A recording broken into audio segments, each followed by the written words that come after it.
Local health leaders say a new vaccine could be a game changer, claiming AstraZeneca's vaccine is less expensive, easy to make, and there are already billions of doses. The company reporting its trial results today. It shows that vaccine is safe and 79% effective in preventing COVID-19 symptoms in the U.S. It was 100% effective at preventing severe illness and hospitalizations. Part of the AstraZeneca's trial happened here in the metro, and now a new one is on the horizon, hoping to test the vaccine in kids. 41 Action News reporter Nick Starling introduces us to one family willing to participate in the trials to help kids fighting against this virus.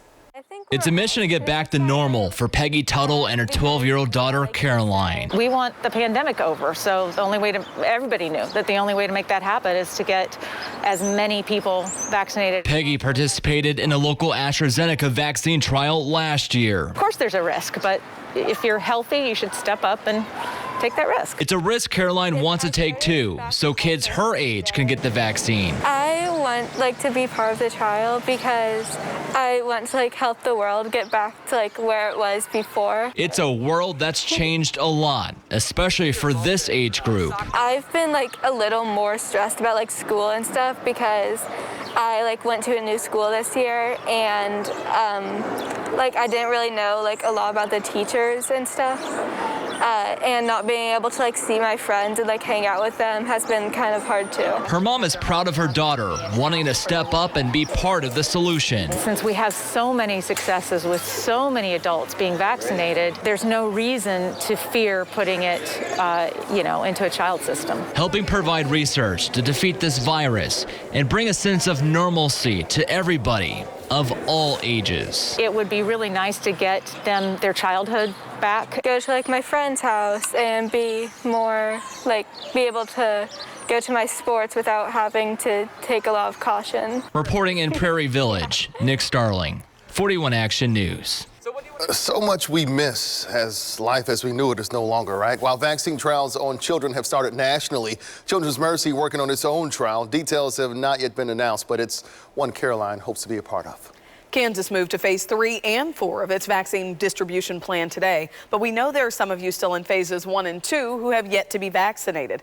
If you live in Johnson County and filled out that interest survey but haven't heard from the health department, call this number, 913-715-2819. You can also email jcdhe@jocogov.org.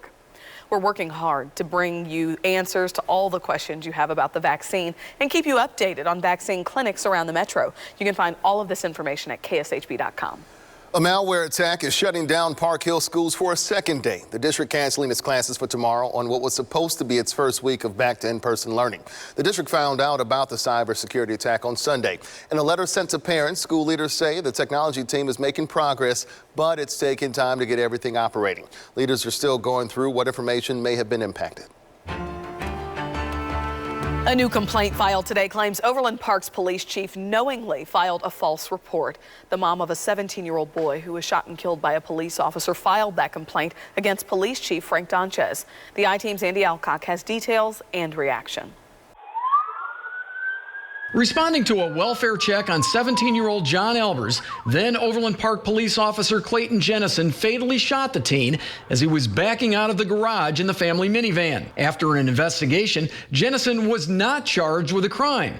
But as the I-Team first reported last June, the city paid him $70,000 to resign. Last week, following a Kansas City Star lawsuit, the city released a copy of that separation agreement. The severance agreement the city released on Friday directly contradicts what they have been telling the public. Specifically, John's mother, Sheila Albers, notes in that agreement, Overland Park Police Chief Frank Donchez told the Kansas Commission on Peace Officer Standards and Training, or CPOST, Jennison left the department as a voluntary resignation under ordinary circumstances and for personal reasons. However, the city has publicly stated the city approached Jennison through his attorney to initiate a discussion.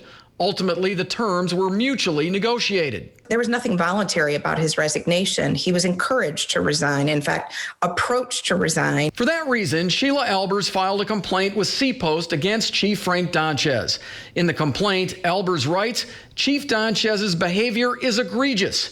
She also writes it violates the Kansas Law Enforcement Training Act, which states the commission may suspend, condition, or revoke the certification of a police officer who has knowingly submitted false or misleading documents. Kansas C-Post owes it to Overland Park and to the city of and to the citizens here in Kansas to investigate this. A statement from an Overland Park spokesperson said the city is aware of a complaint and we will cooperate fully with any investigation into the matter. Last August, Overland Park Mayor Carl Gerlach said there was a specific reason for the Jennison separation agreement. I think everybody agreed we didn't want him as a police officer anymore. The I-Team asked Mayor Gerlach in August if the agreement allowed Jennison to keep his peace officer's license. Gerlach said he hadn't seen the agreement, so we asked about Jennison's future. Should he work anywhere else? Well, I'd say that's up to C-Post. But C-Post can only act on the information police departments give to that commission. And Albers believes the information Donchez gave C-Post was false. That jeopardizes public safety and it jeopardizes the profession of policing. I'm investigator Andy Alcock, 41 Action News. Frank Lamonti is an attorney and the director of the Breckner Center for Freedom of Information at the University of Florida. He says the city's C-Post report about Jennison's departure from the police department is inaccurate. He said, quote, if you leave a government job for personal reasons, you don't get a $70,000 farewell gift on your way out the door, end quote. We reached out to C-Post to see if that agency has received the Albers complaint and if there will be an investigation moving forward. So far, we have not received a response. 41 Action News also filed a lawsuit against the city of Overland Park seeking information from the officer-involved shooting investigation team, or the OSIT report. It detailed what unfolded the night of the shooting and has not been released to the public. The city asked for the lawsuit to be dismissed, but the judge denied that motion. New tonight, the Goodwill is taking on the city of Olathe to federal court over a city ordinance that the nonprofit calls discriminatory. It comes after the city denied Goodwill a license to operate in a new spot. 41 Action News reporter Andres Gutierrez breaks down what led up to this legal battle.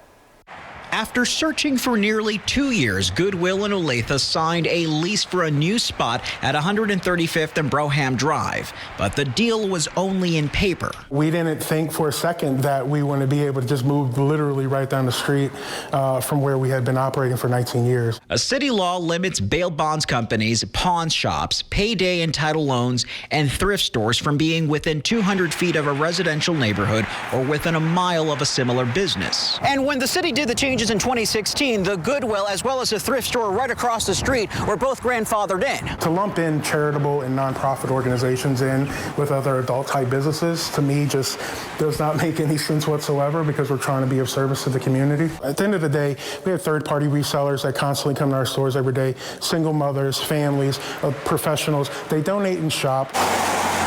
The nonprofit met with their future neighbors and presented their proposed move in the Briarwood Homeowners Association newsletter. The HOA president told us not a single person had a problem. We'd like to have that space occupied, by something, and because it's already sat there vacant for 2 years, and that's no good for, the look and feel of driving into our neighborhood. In a statement to 41 Action News, a city spokesperson said, given the fact that there is current litigation, please understand our position that it would be irresponsible for us to provide comment at this time. Very disappointing to see that we got that much resistance. When actually, we just want to be treated like any other business and continue to provide services that are much needed. In Olathe, Andres Gutierrez, 41 Action News. New data just in shows the storm coming our way tomorrow is a little spinning area of thunderstorms. What does that mean? Our forecast coming up next. You could be getting your stimulus payment in the mail this week. What you need to look for to make sure it's the real thing. And new tomorrow morning, airports across the country seeing a record number of travelers. As the confidence in traveling goes up, we take a look at the numbers at KCI. That's tomorrow, starting at 4:30 on 41 Action News. You're watching 41 Action News. Former Missouri Governor Eric Greitens now seeking a seat in the Senate. He'll be running for Missouri Senator Roy Blunt's seat in the November 2022 election. In June, we reported Greitens filed paperwork to run for statewide office, but he didn't release what type of office. You may recall in 2018, Greitens resigned as governor of Missouri following several allegations against him, including sexual misconduct and misuse of campaign funds. But in the report, investigators said they had no evidence Greitens was aware of the issue with the campaign funds. If you're still waiting for your stimulus payment, there's a chance it could hit this week. The IRS is sending out its next large batch of payments this Wednesday, March 24th. If you don't get direct deposit, keep an eye on the mail. You may be getting a paper check or a prepaid debit card. This is what the check looks like. It'll arrive in an envelope that says U.S. Department of Treasury. The debit card will also come in a white envelope, and it'll prominently display the U.S. Department of Treasury seal. It's a Visa card, and it'll have the name of the bank, MetaBank NA, on the back. The IRS does not determine who gets the prepaid debit card. If you have more questions about the relief package or you need other financial assistance, just go to kshb.com/rebound.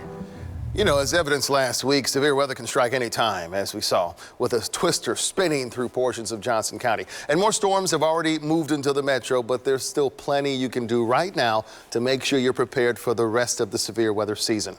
Be sure to tune into our spring weather special. It's Wednesday. 41 Action News weather team shares what you need to know. Surviving the Storm airs Wednesday at 6:30 right here on 41 Action News. Gary, I know you've been working hard on this one. Absolutely. In fact, I just put a graphic together you'll have to watch on Wednesday night predicting the dates we're going to most likely see severe weather between now and June. So be sure to catch that. 58 degrees our current temperature. No severe weather tonight. A very small chance tomorrow, but that doesn't mean we won't have any, so we'll watch it closely. 58 degrees with that easterly wind at 13 miles per hour. Wow, what a weekend we had. It was near 70 yesterday, and now this major storm is heading this way. Look at the spin right there. There's the low pressure area. It's in the 30s, some snow up towards northwest Kansas, and there's the circulation around this. So very interesting setup across the plains as this really strong storm spins out over us. Now, if it were warmer, more humid, we would really have a chance of significant severe weather. But it's not. We just have some light rain coming in right now. It's still dry here on the plaza, just a few sprinkles so far.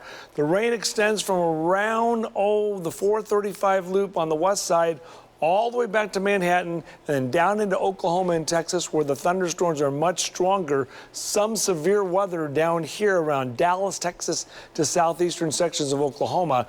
And this band of rain is now crossing into Kansas and heading right towards us. So a quarter to a half inch of rain as this gets here by morning. Then that main storm system will spin overhead. Is there any risk of severe weather?